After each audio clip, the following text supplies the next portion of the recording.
हाय मित्रों, मैं डॉक्टर धना जी आपके सामने आज भाषा को लेकर एक मैंने नया वीडियो बनाने का सोचा है। प्यारे मित्रों तथा छात्रों, भाषा मनुष्य को अपने विचार प्रकट करने के लिए बहुत महत्वपूर्ण साधन है। प्रथमतः मैं भाषा के बारे में और कुछ जानकारी दे दूं या बताऊं, उससे पहले मैं मेरे इस धनंजय कोचिंग क्लासेस व्याकरण मराठी तथा हिंदी के इस चैनल को आपको लाइक करना है, सब्सक्राइब करना है और एक बात मैं आपको बोलना चाहता हूं कि मैंने भाषा के बारे में 20 प्रश्न बनाए हैं। किसी भी एग्जाम में आपको यह प्रश्न बहुत महत्वपूर्ण और मायने रखते हैं, इसलिए यह पूरा वीडियो देख लीजिए। आपको भाषा क्या है यह स्पष्ट रूप से समझ में आ जाएगा। चलो, तो आज हम सीखेंगे भाषा। मनुष्य समाजशील प्राणी है। समाज में रहता है, समाज की बातों को वह ध्यान से देखता है, सुनता है और अपने विचार भी प्रकट करता है। प्यारे मित्रों, इस पृथ्वी पटल पर प्राणियों में सबसे बुद्धिमान प्राणी यह मनुष्य है। संसार का प्रत्येक मनुष्य अन्य मनुष्यों को तथा प्रत्येक समाज तथा अन्य समाज को अपने विचार से अवगत कराता है। इस कार्य हेतु भाषा का प्रयोग करता है। भाषा के रूप व्यक्ति अपने भावों तथा विचारों को एक से दूसरों तक पहुंचाता है। मैं भाषा के बारे में एक उदाहरण देना चाहता हूं। छोटा सा शिशु है जिसका जन्म अभी हुआ है और उसे एक किसी जंगल में जाकर छोड़ दिया। ना वहां पर समाज है, ना समाज में लोग है। मित्रों, वह भाषा जो है समाज की, आम आदमी की भाषा नहीं सीखेगा। वह पेड़ पत्तों की भाषा सीखेगा, हवा की भाषा सीखेगा। किसी प्राणी ने आवाज निकाला, उस प्राणियों की भाषा का प्रयोग वह करेगा, उसका अनुकरण करेगा, उसको सीखने का प्रयास करेगा। इसलिए कहा जाता है, जितना समाज विकसित उतनी भाषा विकसित।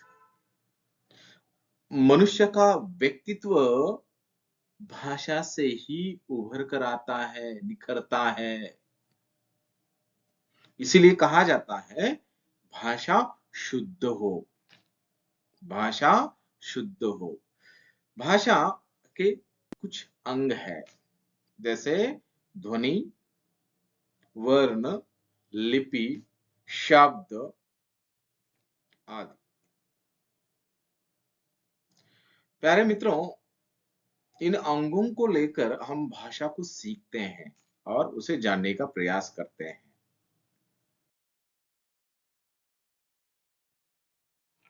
चलो, तो हम जानते हैं भाषा की परिभाषा।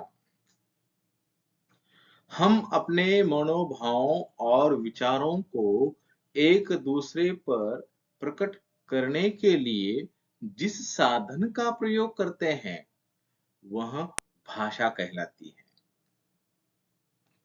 भाषा का संबंध भाष अथवा वाक से है। भाषा धातु से भाषा शब्द बना है। यह संस्कृत से आया हुआ भाष शब्द है। भाषा की उत्पत्ति हुई है वाक्य से, अभिप्राय, मुख से उच्चारित ध्वनियों से है। देखो, मैं बोलते समय भी कुछ ध्वनियों को बलाघात के रूप में बोल रहा हूं, बढ़ा चढ़ा कर बोल रहा हूं। अर्थात मनुष्य अपने बात कहने के लिए मुख से जिन ध्वनियों का उच्चारण करता है, वे सभी ध्वनियां लिखकर या वाक्य के रूप में एक अर्थ तथा भाव प्रकट करती है।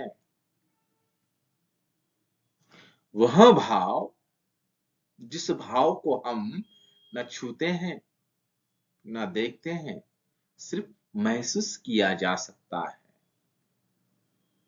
वह भाषा कहलाती है। प्यारे मित्रों, भाषा के दो रूप है और वो दो रूपों के द्वारा व्यक्ति अपने विचारों को दूसरों तक पहुंचाता है। नंबर एक, मौखिक, जैसे मैं बोल रहा हूं, मेरे विचार मैं आपके सामने प्रकट कर रहा हूं और आप ये वीडियो देखोगे तो उसको आप ध्यान से सुनोगे।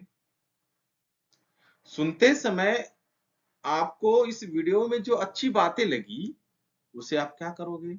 लिखोगे।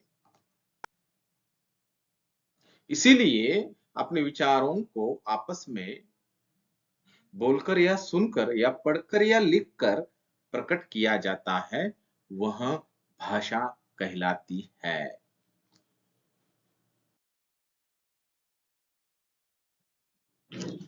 इसे अधिक विस्तार से जानेंगे। मौखिक भाषा, मुख से बोली जाने वाली भाषा। आम आम शब्दों में कहूं तो मुख से, मुंह से बोली जाने वाली भाषा। मुंह से बोली जाने वाली अथवा कानों से सुनी जाने वाली वाणी भाषा का मौखिक रूप है। इसमें मुख से उच्चारित ध्वनियों को बोला और सुना जाता है। यह भाषा का ध्वनि रूप है। जैसे दो छात्र, विद्यार्थी परस्पर में बातचीत कर रहे हैं, यानी कि वार्तालाप कर रहे हैं। वह उससे बोल रहा है, वह उससे बोल रहा है। जिस भाषा का प्रयोग वह करते हैं बातचीत करने के लिए, विचार प्रकट करने के लिए, उसे मौखिक भाषा कहा जाता है। दूसरा रूप जो है लिखित रूप। मैं बार बार ये शब्द कहता हूं, कुछ लोगों को बोलने का कौशल्य अवगत नहीं होता है। कुछ लोग लिखते हैं, अपनी भावनाओं को अपनी कलम से लिखते हैं। वही तो है भाषा का लिखित रूप। भाषा का लिखित रूप लिखा गया कहलाता है, जिसमें व्यक्ति मुख से बोली गई ध्वनियों के प्रतीक चिन्हों को लिपि चिन्हों द्वारा अपने विचार प्रकट करता है। जैसे हमारी हिंदी भाषा की लिपि देवनागरी लिपि, अंग्रेजी की रोमन लिपि, और दूसरों को वह लिखित रूप पहुंचाता है। भाषा लिखित रूप उसे व्यवस्थित प्रदान करता है। जैसे कविता, निबंध, हिंदी साहित्य की कई विधाएं हैं जो लिखित रूप में हमारे सामने आती है और उसके द्वारा लेखक अपने विचार प्रकट करता है। भाषा का सबसे महत्वपूर्ण माध्यम लिखित है। साहित्य समाज का दर्पण होता है और समाज में जो घटता है वह साहित्य में आता है। किसके माध्यम से? भाषा के माध्यम से। इसलिए भाषा दो रूपों में सामने आती है, मौखिक भाषा, दूसरा लिखित भाषा।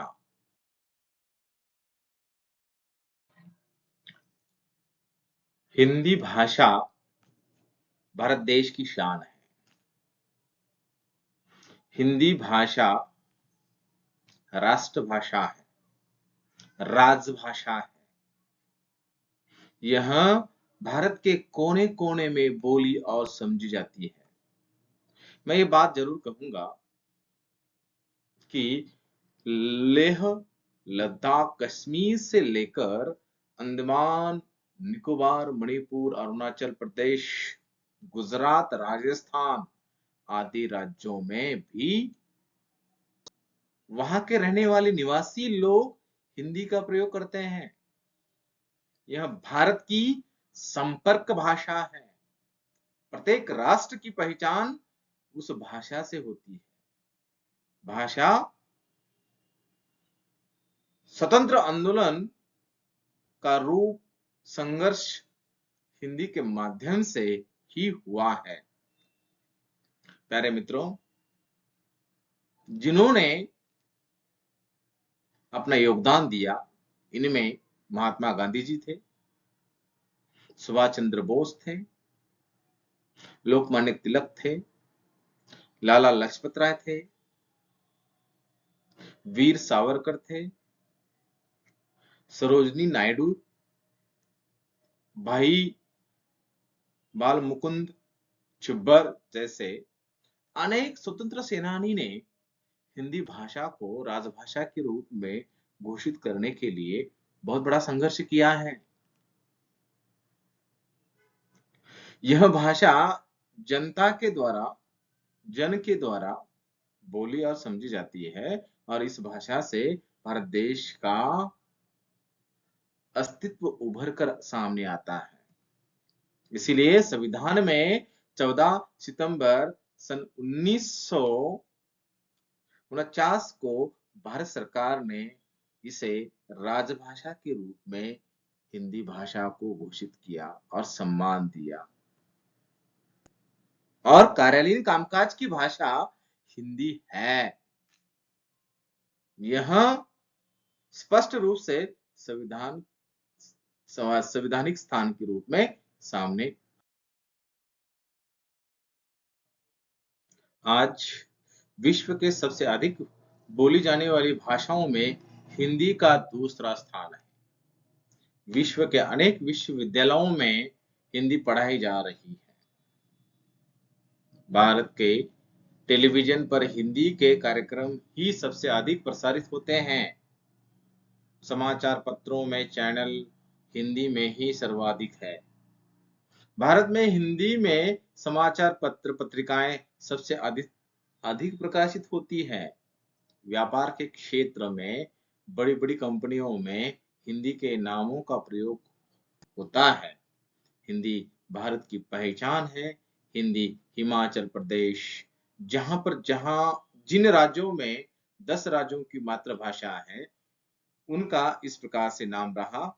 हिंदी हिमाचल प्रदेश में बोली जाती है, हरियाणा में बोली जाती है, चंडीगढ़, दिल्ली, राजस्थान, उत्तर प्रदेश, उत्तरांचल, बिहार, झारखंड, मध्य प्रदेश, छत्तीसगढ़ और अंडमान निकोबार की भाषा भी, राजभाषा भी हिंदी है। अन्य भारतीय भाषाएं संविधान में भारत की इन भाषाओं को भी मान्यता दी गई है, जैसे असमिया, बंगला, गुजराती, कन्नड़, कश्मीरी, कोंकणी, मलयालम, मणिपुरी, मराठी, नेपाली, उड़िया, पंजाबी, संस्कृत, उर्दू, सिंधी, तमिल, तेलुगु, डोंगरी, मैथिली आदि भाषाओं का अपना अलग महत्व है।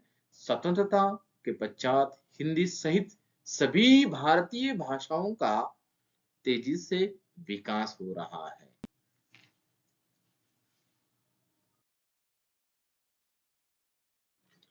हिंदी भाषा का वीडियो आपने देखा होगा। मैं अब उस भाषा को लेकर कुछ प्रश्न आपके सामने मैं रख रहा हूं, जिसका उत्तर भी आपके सामने है। जैसे पहला प्रश्न, भाषा के कितने अंग हैं? 4। हम किसके द्वारा विचारों को प्रकट करते हैं? किसके द्वारा करते हैं? भाषा के द्वारा। भाषा का संबंध संस्कृत के किस धातु से है? भाष धातु से। भाषा कितने रूपों में लिखी जाती है? 2 रूपों में। भारत की संपर्क भाषा का नाम क्या है? हिंदी। भारत सरकार ने कब हिंदी को राजभाषा के रूप में स्वीकार किया? 14 सितंबर सन 1949। देवनागरी लिपि में कौन सी भाषा नहीं लिखी जाती? उर्दू। गुरुमुखी लिपि में कौन सी भाषा लिखी जाती है? पंजाबी। और आखिरी प्रश्न, व्याकरण के ज्ञान से क्या लाभ होता है? उत्तर है उसका, शुद्ध बोलना आता है, शुद्ध लिखना आता है, शुद्ध पढ़ना आता है, यानी कि उपयुक्त सभी। प्यारे मित्रों, वीडियो मेरा अभी यहाँ पर समाप्त होता है। दूसरा वीडियो मैं जल्दी ही लेकर आऊंगा, वो व्याकरण को लेकर होगा। तो वीडियो अच्छा लगा होगा, इस विश्वास के साथ मैं इस वीडियो की समाप्ति करता हूँ। धन्यवाद।